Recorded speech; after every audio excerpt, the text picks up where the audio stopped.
This is the Horse Radio Network.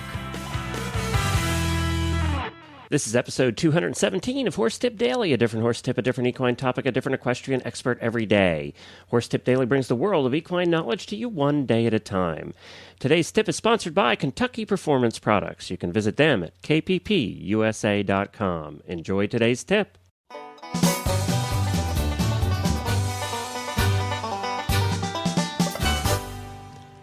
Hi, Glenn the Geek back with you from Lexington, Kentucky, and welcome back to Horse Tip Daily. Well, today we have returning with us Elisabeth McMillan, who you've heard on the program several times before. She's the founder of EquestrianProfessional.com.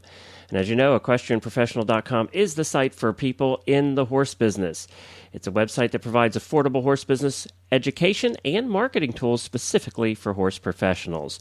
They also have a huge article index, download library, online calculators, how-to videos, member forums, teleseminars. She's always doing something over there at EquestrianProfessional.com. And we really appreciate her taking time out of her day to visit us over here at Horse Tip Daily. And we'll have Elisabeth on with us to provide some valuable business tips right here in just a minute, right after these words from Kentucky Performance Products. Choosing a supplement can be confusing. How do you know which ones are right for your horse? Kentucky Performance Products will simplify your search for effective, research-proven supplements that meet the challenges of today's horses. And this week's highlight product is Contribute Omega-3 Fatty Acid Supplement. The properties of omega-3 fatty acids benefit every system in your horse's body. Contribute improves breeding efficiency in mares and stallions, maintains soundness and protects joints from damaging inflammation, sustains a strong immune response in horses of all ages, and decreases the levels of inflammation in your horse's body by sustaining adequate omega-3 fatty acid levels. Learn more about Contribute Omega-3 Fatty Acid Supplement and all the other products at kppusa.com. That's Kentucky Performance Products at kppusa.com. Well, hi, Elisabeth, and welcome back to Horse Tip Daily. Hey, Glenn. I want to remind everybody that they can go back and listen to all of your tips all at one time if they want to. They just go to horsetipdaily.com and search on the left-hand border. There's a drop-down menu. Just find Elisabeth on there, and you can listen to all of her tips at once if you missed some of the past ones. They've all been fantastic. And I have to compliment you on something. You are the master of analogies. You do the best analogies. And you're going to have to get ready for another one because this next tip is another analogy. Oh, good, because, I wish I was as good at coming up with them as you are. I just love your analogy. So go ahead, give us another one. Okay. Don't expect to get married on a first date. And don't expect everybody you meet to want to marry you. All right. Oh, there's two loaded ones. Well, I think speaking as a horse husband, I've never had a problem with the first one. Guys usually aren't really in a hurry to get married on the first date. So I think that might be more of a female thing. But more women than not are in the horse Yeah, that's business. true. Okay. What was the second one again? Don't expect everybody you meet to want to marry you. That's more of a guy thing sometimes, I think. So, yeah, I think you got both covered there. Okay, so here's the thing to remember. Horse businesses are step marketing. And what that means is, what step marketing means is that the bigger the commitment, the more steps in the sales process. And horses and anything to do with riding is a big commitment. And that commitment can be financial or emotional, but it's always from the client's point of view. And so it's really important that new clients feel comfortable with you. So you don't want to skip steps. And that's, whether you're, you can cover them quickly, but whether you're trying to sell a $100,000 horse or a $35 riding lesson, make sure you build a relationship first. That's step one. People do business with people they know or people they feel like they know.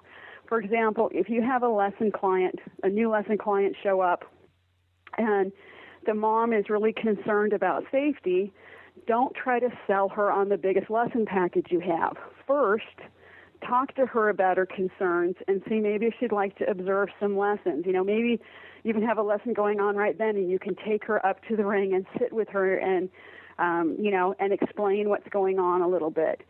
And then expect, because it's step marketing, expect to follow up and follow through. Have reasonable expectations. Don't expect your website to create a client, for example. Expect your website to create a prospect, and then expect to have to follow up. So that's not expecting to get married on the first date. Right. Okay. Now, the second part of that is, and don't can I expect add to that one? You sure can. I think we owned a big boarding stable for a long time, and what I found was, that's very interesting that you call it step marketing. What we found was the people who came out and just looked around for 5 minutes and instantly wanted to take lessons and didn't do any more research or anything usually went away the quickest. Those people were in, they did a couple lessons, and they disappear. The people who took their time and you had to work through the steps with before they ever took their first lessons were the ones that stayed for years. So that makes sense. Yeah, that's what we found. Because a deeper relationship was built and more information. Because of that, there was an opportunity for a deeper level of knowledge to be imparted and more information and communication to go back and forth. So the relationship was built strong. A much stronger relationship was built from the get-go. Right, exactly. And with a more serious client, probably. Right. They took getting to know you and getting involved with your business seriously. So, which brings me, though, you can't discount the client who wasn't so serious, because it brings me to my next point, which is that I call it fans, flings, and fiancés. You need to learn to accept the value and value the roles and goals of other people. Everyone that you meet is not going to turn into your number one client. There's people who are going to be a fan of you and your business and never, ever take lesson one or move their horse there. But they're going to send everybody they know to ride at your barn because they love you. They love what you do. Maybe they don't ride anymore or what have you. And that's valuable. And there's also going to be people who, I call it a fling. They sort of have a fling with your business, like that client you were talking about that came and they're going to just jump in and they're going to have a fling, right? Right. And they're not that serious. They're not going to stay. But the thing that's nice about them is they do bring a level of excitement to the business. And sometimes those people they're a heck of a lot of fun. They elevate the mood of the barn. So my point is expect to have a wide variety of people involved in your business and value them, because each one of them they're valuable to your business. And even if they're not part of, your clientele, every single one of them are part of what I call your new marketing team, because each one of those clients have the potential to tell other people about your business. That's interesting. And there's one other thing I'm going to add to it. Okay. There's a quote that Maya D'Angelo said that I just love, and I think it's so true, especially in the horse business. And I've learned that people will forget what you said, people will forget what you did, but people will never forget how you made them feel. And I think it's important to make people feel good when they interact with your horse, with your business. Huh. That's very interesting. That's very interesting. I'm just thinking about that in relationship to the shows that we do, too. If we try and correlate that statement to the shows that we do, that's very interesting. I have to give that some thought. Because, oh, my gosh, you're quiet all of a sudden. Yeah, no, I'm really thinking about that statement. Interesting. Yeah, because I think that's the same with us being a content provider, really providing the radio shows. I think that's true, being an actor for so many years, too. They didn't remember the jokes that we told in the shows. They didn't remember that, but they did remember they had a fantastic time and felt good. Yeah, and they know whether they felt like they were wanted or whether they felt like they were disregarded.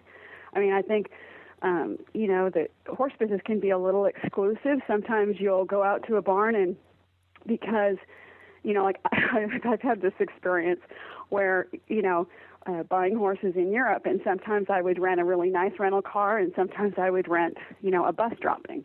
And if I showed up in the little economy car to somebody who didn't know me, a potential dealer who didn't know me, there was a 50-50 chance that I wouldn't be treated with respect. Right. Now, if I drove up I had the same dollars in my bank account and the same client's dollars in my bank account, and now if I drove up in a Mercedes, then the type of person that would judge me based on that might treat me very nicely, might almost kind of fall all over themselves, giving me a croissant or, right.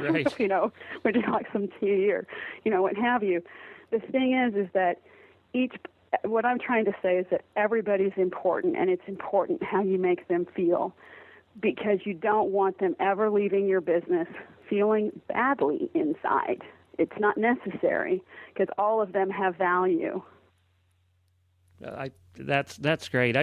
You still have me thinking here. This is your tips always get me thinking. Well, that's probably because I run a horse business. So yeah. It's always got me thinking. Am I doing it right?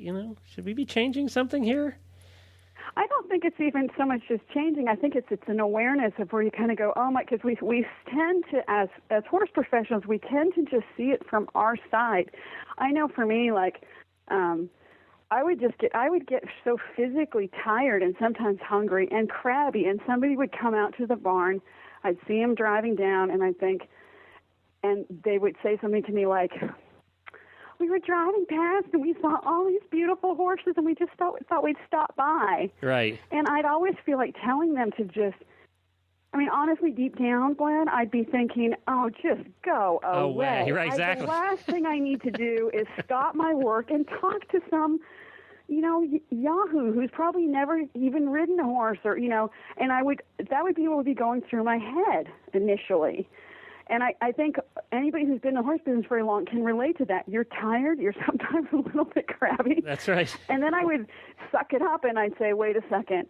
I don't want them leaving here feeling like crap. I want them leaving here feeling good. And so, you would learn how to maybe handle those, that type of situation in a very, efficient way, but still in a pleasant way, because it is important that they leave feeling good.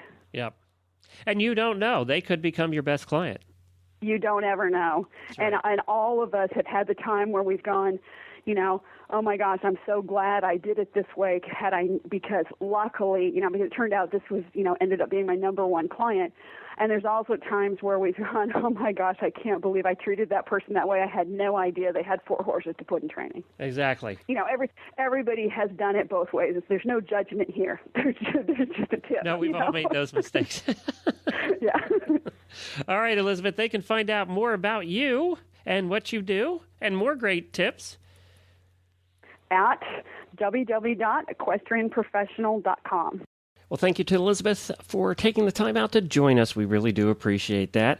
And don't forget, you can check out all the other great shows we have on the network at horseradionetwork.com. We got to do something fun this week with Samantha of the 2010 radio show, the World Equestrian Games radio show. We were downtown in the middle of Lexington for the 100 Days celebration. That's 100 days out from the World Equestrian Games. Believe it or not, we've turned single digits now, and things are furiously getting ready around here. We had a great time. We had some great interviews, and that show will be coming out next week on Wednesday at 2010radioshow.com. And we also had some exciting news from our 2010 radio show. Jessica Phoenix, who is the Spotlight eventer, was longlisted for the team. So it looks like she has a good shot of making it, and that's very exciting as well. So we're looking forward to everything going on here in Lexington for the World Equestrian Games. Well, I'll be back again tomorrow with another new expert and a different horse tip. Until then, stay safe, everyone.